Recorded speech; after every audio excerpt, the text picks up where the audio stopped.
स्वागत है आप सभी का समसामयिक घटना चक्र के इस ऑनलाइन प्लेटफॉर्म पर। मैं मोहित आप सभी का हार्दिक स्वागत करता हूं। आज अपने इस वीडियो में चर्चा करेंगे 20 दिसंबर 2025 के महत्वपूर्ण करंट अफेयर जो आपके आगामी सभी परीक्षाओं, चाहे वो यूपीपीसीएस की परीक्षा हो, एलटी ग्रेड की परीक्षा हो, यूपीएसआई हो, यूपी ट्रिपल एससी हो, लेखपाल हो, बीपीएससी हो या अन्य स्टेट पीसीएस एग्जाम हो, जहां पर भी करंट अफेयर पूछे जाते हैं उन सभी परीक्षाओं को ध्यान में रखते हुए डेली शाम को 7:30 बजे ये क्लास आपके समक्ष उपस्थित होती है। और मैं इस क्लास में देखा जाए तो डेली न्यूज़पेपर बेस्ड जो इंपॉर्टेंट करंट अफेयर होते हैं उन पे हम लोग चर्चा करते हैं। ठीक है, तो आज हम लोग 20 दिसंबर 2025 के महत्वपूर्ण करंट अफेयर पर चर्चा करेंगे। उसके पूर्व जो हम डेली करते हैं वो भी करेंगे। क्या करते हैं डेली? डेली हम लोग सबसे पहले रिवीजन करते हैं कि पिछली क्लास में हमने क्या पढ़ा था, ताकि चीजें याद रहे हम। ठीक है, तो यहाँ पर पिछली क्लास में देखा जाए हमने पढ़ा था कि पीएम नरेंद्र मोदी को ओमान के सर्वोच्च नागरिक सम्मान ऑर्डर ऑफ ओमान मिला है। ठीक है, और यह सम्मान देने वाला ओमान जो है ये 29वां देश है, यानी 29 देशों का जो सर्वोच्च सम्मान है वो पीएम मोदी को प्राप्त हो चुका है। आगे चर्चा करें हम लोग, कल हमने अपने वीडियो में चर्चा की थी कि झारखंड ने हरियाणा को हराकर पहली बार सैयद मुश्ताक अली T20 ट्रॉफी जीती है। ठीक है, और झारखंड के देखा जाए तो कप्तान कौन है? ईशान किशन। ठीक है, ईशान किशन को फाइनल में 101 रन बनाए थे और मैन ऑफ द जो मैच था किसको बनाया गया था? ईशान किशन को घोषित किया गया था मैन ऑफ द मैच। ठीक है, और सबसे खास बात ये हो जाती है कि झारखंड और हरियाणा ये दोनों सैयद मुश्ताक अली ट्रॉफी का फाइनल पहली बार खेल रहे थे। ठीक, और पहली बार झारखंड ने हरियाणा को पराजित कर सैयद मुश्ताक अली T20 ट्रॉफी जीतती है। आगे चर्चा करें, गूगल ने भारत में एक्सिस बैंक और रुपे के साथ मिलकर दुनिया का पहला गूगल क्रेडिट कार्ड लॉन्च किया है, जिसका नाम क्या है? फ्लैक्स। ठीक है, एक सेकेंड।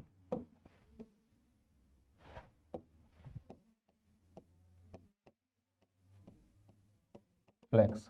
ठीक है, आगे देखें, कर्नाटक हेट स्पीच और हेट क्राइम्स प्रिवेंशन बिल 2025 पेश करने वाला भारत का पहला राज्य बन गया। यानी कि हेट स्पीच और हेट क्राइम्स के लिए कर्नाटक जो है ये भारत का पहला राज्य बन गया है जो विधेयक लेकर आया है। ठीक है, आगे चर्चा करें, जोमेटो के जो दीपेंद्र गोयल है, जोमेटो के संस्थापक है दीपेंद्र गोयल, इन्होंने देखा जाए तो राधा किशन दमानी को पीछे छोड़ते हुए भारत के टॉप सेल्फ मेड एंटरप्रेन्योर्स का खिताब जीत लिया है। यानी कि जो टॉप सेल्फ मेड एंटरप्रेन्योर्स की सूची जारी की जाती है उसमें पहले स्थान पर कौन रहे? शीर्ष स्थान पर तो जोमेटो के देखा जाए फाउंडर है दीपेंद्र गोयल, ये शीर्ष स्थान पर रहे। चलिए आगे देखते हैं, उड़ीसा हाईकोर्ट के न्यायाधीश है संगम कुमार साहू, इनको पटना हाईकोर्ट के 47वें मुख्य न्यायाधीश नियुक्त करने की सिफारिश की गई है सुप्रीम कोर्ट के कोलेजियम के द्वारा। ठीक है, चलिए पिछले वीडियो में चर्चा की थी, यहाँ पर देखा जाए जो 26 जनवरी की परेड होती है उस 26 जनवरी की परेड में इस बार देखा जाए गणतंत्र दिवस परेड में मुख्य अतिथि के तौर पर कौन सम्मिलित होंगे? तो यूरोपीय संघ के नेता है उर्सुला वॉन डेर लेयन और एंटोनियो कोस्टा। ठीक है, यूरोपीय आयोग के अध्यक्ष यहाँ पर सम्मिलित होंगे। आगे चर्चा करें, नीरज खेवान द्वारा निर्देशित फिल्म है होम बाउंड। इस होम बाउंड को ऑस्कर 2026 की सर्वश्रेष्ठ अंतरराष्ट्रीय फीचर फिल्म श्रेणी में के लिए शॉर्टलिस्ट किया गया और भारत की ओर से देखा जाए तो आधिकारिक प्रविष्टि थी यह होम बाउंड। ठीक, तो ये आपकी परीक्षा के लिए इंपॉर्टेंट हो जाता है, नीरज खेवान का नाम आपको याद रखना है। आगे देखिए हाँसी के बारे में, हाँसी जो है ये हरियाणा के हिसार जिले का हिस्सा था और ये हरियाणा का 23वां जिला बनेगा। इस पॉइंट पर भी हमने पिछले वीडियो में चर्चा की थी। साथ ही साथ भारतीय सेना और यूएई के बीच में देखा जाए तो संयुक्त सैन्य अभ्यास desert cyclone second Abu Dhabi में शुरू हुआ है, इस पॉइंट पर भी हमने चर्चा की थी। ठीक है, साथ ही साथ मध्य प्रदेश के जो मियाना रेलवे स्टेशन है इसको राष्ट्रपति के द्वारा राष्ट्रीय ऊर्जा संरक्षण पुरस्कार 2025 से सम्मानित किया गया। पिछले वीडियो हमने ये भी देखा था कि क्रिकेटर है शिखर धवन, इनकी किताब है, इनकी किताब का नाम आपको याद रखना होगा। ठीक है, ये किताब आपकी परीक्षा के दृष्टिकोण से मोस्ट इंपॉर्टेंट है, आपकी परीक्षा में यहाँ सवाल आना आना फिक्स है। एक किताब से सवाल हर साल यूपीपीसीएस पूछता है और वो किताब इस बार ये होने वाली है, the one cricket my life and more. इसको नई दिल्ली में शिखर धवन के द्वारा लॉन्च किया गया। साथ ही साथ चर्चा करें, उत्तर प्रदेश के गोरखपुर जिले में भारत का पहला समर्पित वन विश्वविद्यालय स्थापित किया जाएगा। ठीक है, तो भारत का पहला वन विश्वविद्यालय कहां पर स्थापित किया जाएगा? ये गोरखपुर जिले में स्थापित किया जाएगा, ये आपको याद रखना है। और कल हमने अपने अंतिम पॉइंट पर चर्चा की थी कि स्टैच्यू ऑफ यूनिटी के जो मूर्तिकार थे, प्रसिद्ध मूर्तिकार राम वांजी सुतार, इनका देखा जाए 100 वर्ष की आयु में निधन हो गया। और पिछले वीडियो में हमने दो चीजों पर चर्चा की थी। ठीक है, पिछले वीडियो में एक सवाल मैंने आपसे पूछा था कि महाराष्ट्र भूषण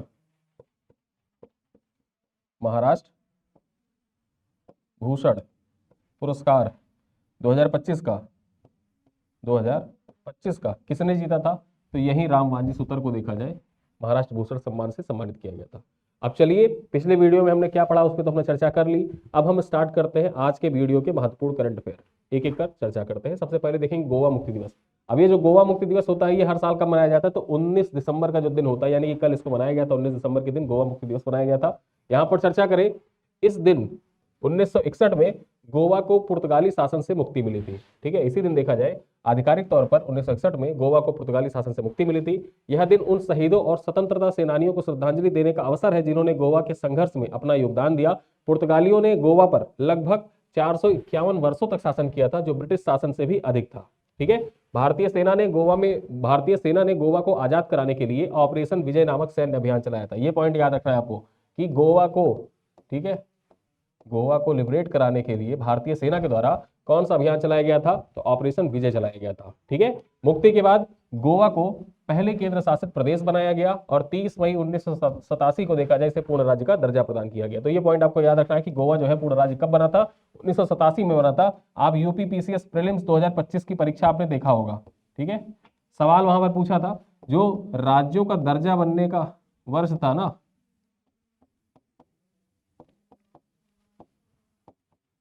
राज्यों का दर्जा किस वर्ष कौन सा राज्य बना, वो सवाल आपसे क्रोनोलॉजिकल ऑर्डर में सेट करने के लिए पूछा था। अब यहाँ पर एक आध का आपको डेट याद रहता तो आप टिक कर देते, गोवा वहां पर सवाल में पूछा था। तो 30 मई 1987 को गोवा देखा जाए पूर्ण राज्य बना था। चलिए आगे चर्चा करते हैं अपने अगले पॉइंट पर। जो शाश्वत शर्मा है, ठीक है, शाश्वत शर्मा होंगे एयरटेल इंडिया के एमडी और सीईओ। नए एमडी सीईओ कौन बनेंगे, शाश्वत शर्मा बनेंगे एयरटेल इंडिया के। चर्चा कर लेते हैं। एयरटेल की कंपनी बोर्ड ने 18 दिसंबर 2025 को मंजूरी देते हुए शाश्वत शर्मा को 1 जनवरी 2026 से एयरटेल इंडिया के प्रबंध निदेशक और मुख्य कार्यकारी अधिकारी नियुक्त करने की घोषणा की है। यानी कि निर्णय लिया गया है, जो कंपनी बोर्ड है, कंपनी बोर्ड के द्वारा 18 दिसंबर 2025 को निर्णय लिया गया कि शाश्वत शर्मा जो होंगे ये एयरटेल इंडिया के नए एमडी और सीईओ होंगे। ठीक है, चलिए आगे देखें। ये कदम एयरटेल के उत्तराधिकारी योजना और वरिष्ठ प्रबंधन में रणनीतिक पुनर्गठन की दिशा में महत्वपूर्ण कदम माना जा रहा है। अगले पॉइंट पर चर्चा करते हैं। यहाँ पर देखा जाए एक महत्वपूर्ण पॉइंट है, आपके परीक्षा के दृष्टिकोण से इंपॉर्टेंट हो जाता है। साथ ही साथ जो रोड ट्रांसपोर्ट है उससे संबंधित, जो सड़क नेटवर्क है उससे संबंधित, और जो टोल पे आप समस्या फील महसूस करते हैं, जो लंबी लंबी कतारें लगी रहती हैं, उस दृष्टिकोण से महत्वपूर्ण हो जाता है। यहाँ पर देखा जाए 2026 से राष्ट्रीय राजमार्गों पर multi lane free flow MLFF, यहाँ पर MLFF का फुल फॉर्म क्या है, multi lane free flow tolling system को लागू किया जाएगा। ठीक है, अब ये multi lane free flow tolling system जो है इसका मतलब क्या है, चर्चा करते हैं। तो भारत सरकार ने राष्ट्रीय राजमार्गों पर multi lane free flow tolling system और आर्टिफिशियल इंटेलिजेंस आधारित हाईवे प्रबंधन को 2026 के अंत तक पूरे देश में लागू करने की योजना बनाई है। ठीक है, अब यहाँ पर जैसे आप अभी पहले क्या था कि जब आप टोल पे जाते थे, टोल पे रुकते थे और वहां पर आपको मैनुअली पैसे देने होते थे, फिर टोल का गेट खुलता था, फिर आप गाड़ी पास करते थे। फिर फास्टैग आया, फास्टैग आने के बाद क्या होता है कि आप जाते हैं, आपको मैनुअली पैसे नहीं देना है, फिर स्कैन हो जाता है। फास्टैग स्कैन हुआ जैसे ही, वैसे ही आपकी मतलब गेट खुल जाता है, फिर आप चले जाते हैं। अब ये जो multi lane free flow tolling system है, इसमें क्या होगा कि आपके फास्टैग में देखा जाए तो जो फास्टैग लगा हुआ है उस फास्टैग को जैसे ही टोल से गाड़ी गुजरेगी आपका पैसा ऑटोमेटिक कट जाएगा। वो एआई सिस्टम ऐसा रहेगा कि वो उस एरिया से गाड़ी गुजरते ही आपके फास्टैग से पैसे कट जाएंगे, आपको वहां रुकने की आवश्यकता भी नहीं रहेगी। ठीक है, तो सारी चीजें देखा जाए तो एआई से, और ये जो नया टोलिंग सिस्टम है इसे ऐड कर दिया जाएगा 2026 के अंत तक। यहाँ पर देखा जाए इस तकनीकी पहल का उद्देश्य टोल प्लाजा पर प्रतीक्षा समय को समाप्त करना और यात्रा की दक्षता को और बेहतर बनाना है। सड़क परिवहन राजमार्ग मंत्री नितिन गडकरी ने राज्यसभा में जानकारी दी है कि ये मल्टी लेन फ्री फ्लो प्रणाली के तहत वाहन बिना रुके टोल प्लाजा से गुजर सकेंगे। ठीक है, चलिए आगे देखते हैं। इस प्रणाली का मुख्य उद्देश्य प्रतीक्षा समय को 0 मिनट तक लाना है। प्रतीक्षा समय जो है उसको 0 मिनट तक लाना है, मतलब जिस स्पीड से आप जा रहे थे उसी स्पीड से चलते जाए। इसके तहत वाहन 80 किलोमीटर प्रति घंटे की गति से टोल बिंदुओं को पार कर सकेगा। ठीक है, 80 किलोमीटर प्रति घंटे की रफ्तार से जो टोल पॉइंट होते हैं ना उनको भी आप क्रॉस कर सकेंगे, जिससे यातायात बाधा मुक्त और अधिक सुविधाजनक हो सकेगा। इसी वजह से ये multi lane free flow tolling system को लागू किया जा रहा है। चलिए आगे चलते हैं। अगली खबर क्या है, इजराइल और मिस्र के बीच में सबसे बड़ा गैस समझौता हुआ है। चर्चा कर लेते हैं। इजरायली प्रधानमंत्री बेंजामिन नेतन्याहू ने मिस्र के साथ लगभग 34.6 बिलियन की प्राकृतिक गैस निर्यात समझौते की घोषणा की है, जिसे देश के इतिहास का सबसे बड़ा गैस सौदा बताया जा रहा है। यहाँ पर देखा जाए यह दीर्घकालिक समझौता इजराइल के क्षेत्रीय ऊर्जा आपूर्ति में भूमिका को और मजबूत करता है तथा एक जटिल राजनीतिक परिदृश्य में इजराइल मिस्र रणनीतिक सहयोग को और भी आगे बढ़ाने का काम भी करता है। यहाँ पर देखा जाए इस समझौते के तहत इजरायली ऊर्जा कंपनी न्यूमेड एनर्जी मिस्र को दीर्घकाल तक अतिरिक्त प्राकृतिक गैस की आपूर्ति करेगी। कुल मिलाकर इस समझौते की अवधि में इजराइल से मिस्र को लगभग 130 अरब घन मीटर गैस का निर्यात किया जाएगा। इजराइल से देखा जाए मिस्र को गैस सेल किया जाएगा यहाँ पर, और इसी वजह से देखा जाए तो ये मिस्र और इजराइल के बीच में जो समझौता हुआ है वो महत्वपूर्ण हो जाता है। ठीक है, परीक्षा में पूछ सकता है कि हाल ही में किस मुस्लिम मेजॉरिटी कंट्री ने इजराइल के साथ एक बड़ा गैस समझौता किया है। ठीक है, इतिहास का सबसे बड़ा गैस समझौता किया है, तो वो देश कौन सा है? वो देश है मिस्र। ठीक, चलिए आगे चर्चा करते हैं। डोपिंग मामले में भारत बना विश्व का शीर्ष देश। ठीक है, जो डोपिंग मामले होते हैं स्पोर्ट्स में देखा जाए डोपिंग बहुत बड़ी समस्या है, और डोपिंग के मामले में भारत पूरे विश्व में शीर्ष स्थान पर है। वाडा की रिपोर्ट आई है, चर्चा करते हैं। विश्व डोपिंग रोधी एजेंसी वाडा की नवीनतम रिपोर्ट में भारत को लगातार तीसरे वर्ष विश्व में डोपिंग उल्लंघन के मामले में शीर्ष स्थान पर रखा गया है। यानी पिछले 3 साल से देखा जाए तो डोपिंग के मामले में भारत जो है शीर्ष स्थान पर बना हुआ है। ठीक है, यहाँ पर चर्चा करें 2024 में भारत के एथलीटों के खिलाफ कुल 260 डोपिंग के मामले दर्ज किए गए, जो किसी भी देश के द्वारा दर्ज किए गए मामलों में सर्वाधिक है। यह आंकड़े एडवर्स एनालिटिकल फाइंडिंग्स के रूप में सामने आए हैं, जिससे भारत का डोपिंग पॉजिटिविटी रेट 3.6 रहा है। इसमें देखा जाए भारत की जो डोपिंग पॉजिटिविटी रेट है ये पूरे विश्व में सबसे ज्यादा है, 3.6 रही है। यह दर उन सभी देशों में सबसे अधिक है जिन्होंने वर्ष भर में 5000 से अधिक डोपिंग परीक्षण किए हैं। ठीक है, यहाँ पर 5000 से अधिक डोपिंग परीक्षण करने वालों में देशों में भारत की जो डोप पॉजिटिव रिपोर्ट है वो सबसे ज्यादा रही है, 3.6 रही है। ठीक है, अंतरराष्ट्रीय तुलना में भारत की स्थिति अधिक चिंताजनक है। फ्रांस ने 11,744 परीक्षण में 91 उल्लंघन पाए, रूस ने 10,514 में केवल 76 पॉजिटिव पाए, चीन ने 24,000 परीक्षण लिए और उनमें से केवल 43 पॉजिटिव पाए थे। और उस दृष्टिकोण से देखा जाए तो भारत की स्थिति आप देख सकते हैं 260 डोपिंग के मामले पिछले 1 साल में दर्ज किए गए, और इसी के कारण देखा जाए तो डोपिंग के मामलों में भारत पिछले 3 साल से विश्व में शीर्ष स्थान पर बना हुआ है। और ये ऐसे समय में चिंताजनक है, क्यों? क्योंकि देखा जाए तो हम लोग जो राष्ट्रमंडल खेल है उनका भी आयोजन करने वाले हैं, ओलंपिक का विचार कर रहे हैं, उस दृष्टिकोण से भी ये पॉइंट्स इंपॉर्टेंट हो जाते हैं। ठीक है, चलिए आगे देखते हैं। संयुक्त रक्षा अभ्यास, यहाँ पर देखा जाए संयुक्त रक्षा अभ्यास है अभ्यास एवियंद्रा। जो एवियंद्रा है इसके बारे में चर्चा करते हैं। अभ्यास एवियंद्रा, यहाँ पर देखा जाए भारतीय वायुसेना और रूसी संघ एरो स्पेस फोर्स के बीच में द्विपक्षीय हवाई अभ्यास एक्सरसाइज एवियंद्रा 2025 का तीसरा संस्करण 15 से 22 दिसंबर 2025 तक नई दिल्ली में शुरू हुआ है।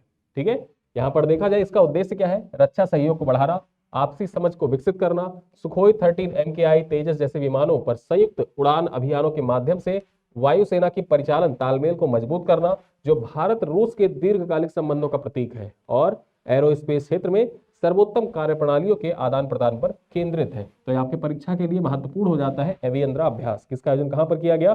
दिल्ली में किया गया है। कब से कब तक? तो 15 से 22 दिसंबर के बीच में होता है। और एवियंद्रा के बारे में अगर पूछ ले कि किसके किसके बीच में होता है, तो एवियंद्रा जो है ये भारत और रूस के बीच में किया गया। चलिए आगे चलते हैं।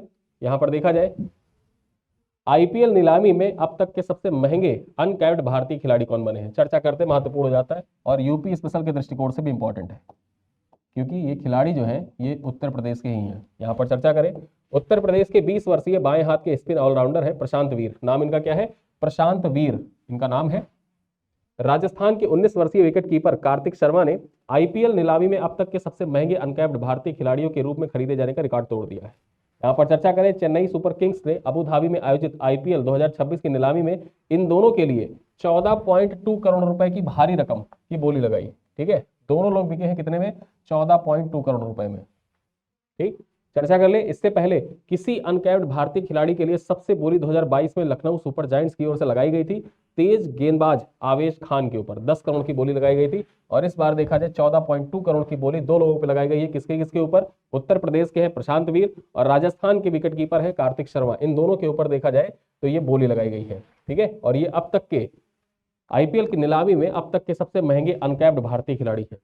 ठीक है, चलिए आगे चर्चा करते हैं। बिहार में अभय ब्रिगेड का गठन किया जाएगा। अब ये जो बिहार में अभय ब्रिगेड है, ये अभय ब्रिगेड इंपॉर्टेंट हो जाता है बिहार राज्य स्पेशल करंट अफेयर के दृष्टिकोण से भी इंपॉर्टेंट हो जाता है। बिहार पुलिस ने घोषणा की है कि राज्य भर में प्रत्येक पुलिस स्टेशन में एक अभय ब्रिगेड का गठन किया जाएगा। यानी कि बिहार राज्य के जो 38 जिले हैं, 38 जिलों में जितने भी पुलिस स्टेशन है वहां पर एक अभय ब्रिगेड बनाया जाएगा, ताकि छात्राओं और लड़कियों की सुरक्षा को बढ़ाया जा सके, विशेष रूप से स्कूलों, कॉलेजों और कोचिंग केंद्रों के आसपास।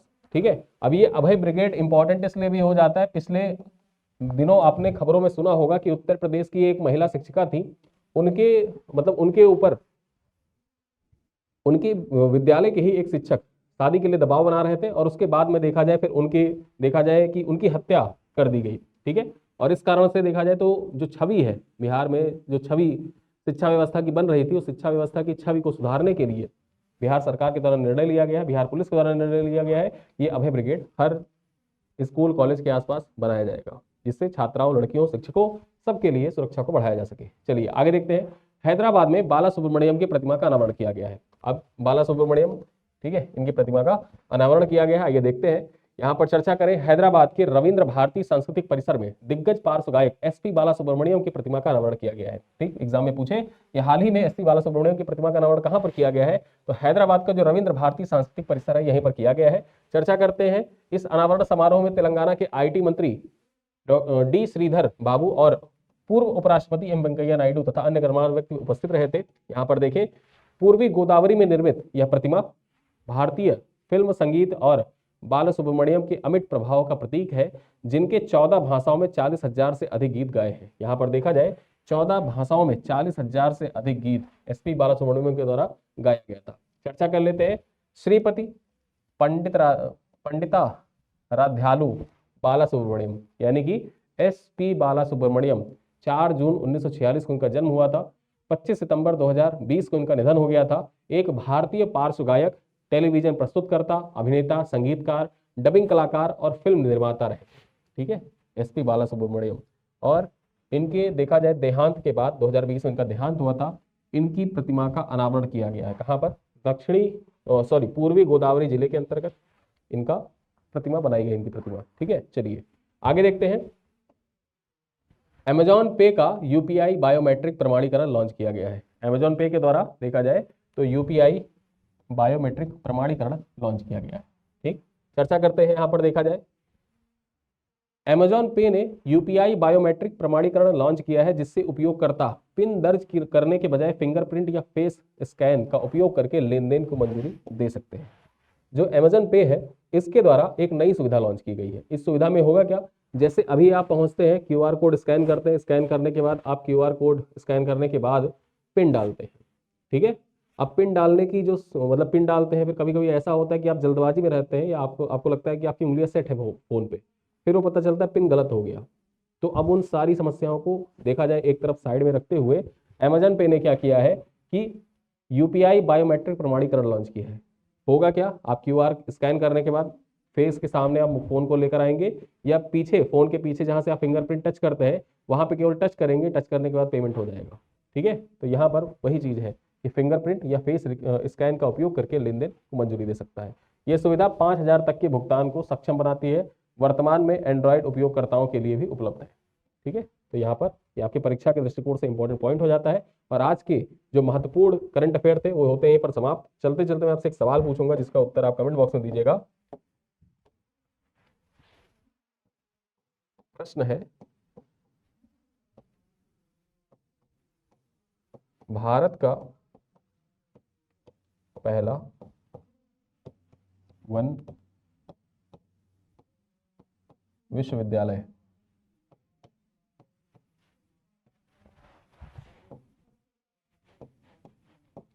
किस जिले में बनाया जाएगा? किस जिले में बनाया जाएगा, ये पहला सवाल है। एक सवाल मैं आपसे और पूछूंगा,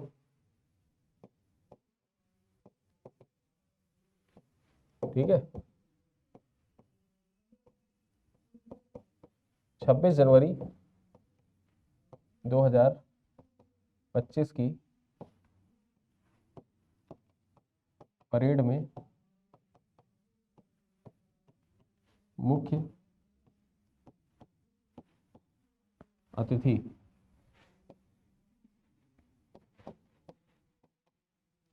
किस देश के